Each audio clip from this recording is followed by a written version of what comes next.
The following is a sports presentation of the Eagles Sports Network. This is seeingeagles.com. I'm the voice of the Eagles, Adam Cavalier, alongside Carson-Newman wide receivers coach David Needs. David, we continue our position previews this weekend with your group, and a group led by Anthony Eubanks at the top, a preseason all-conference guy. What do you like about your crew as a whole? I like the crew. Ryan Roach and I have really talked about how we really like the guys and how their work ethic is great. We don't have a whole lot of numbers, and so at times we've been the nasty 9 or the tenacious 10. We work, but they work hard and they're willing to learn. They have it's a group that's had different coaches through the years, and they've been real receptive to the things that we're trying to do to make them better players. Anthony Eubanks at the top, what makes him a potential all-conference candidate? What I like about Anthony is that he's a fifth-year senior, but he's approached it every day hungry with trying to get more reps. I'll be out there in victory drill, and Anthony will jump in and go, and I've got to tap him and say, hey, we got to let a young kid get a rep. And I like that. I like that when you got your senior and your fifth-year player and your potential all-conference player, and he's getting in there and going, it's contagious.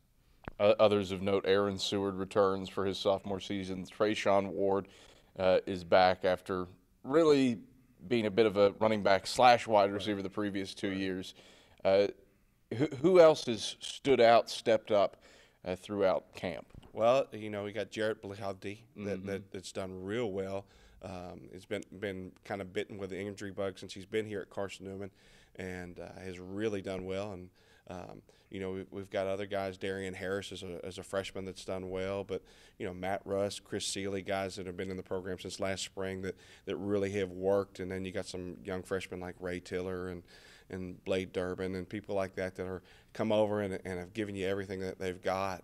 Lonnie Williams, we was a quarterback, and we've kind of moved him kind of in that Doug Belk mentality from kind of circa about 2009, where he's been a quarterback, but he's kind of a slash. And Lonnie is natural around the ball, catches the ball well, makes plays, and I'm excited about that. He was very good in space as a quarterback in the spring game. How much of that have you seen translate onto the field? A whole lot. Lonnie's natural catching the ball, and sometimes you worry about a quarterback. Having coached quarterbacks, some of the worst hands on the team are quarterbacks, and Lonnie's not that. Lonnie has hands. He's natural about getting the ball and finding it. And he played defensive back in high school too, so he has that skill set that kind of goes with that.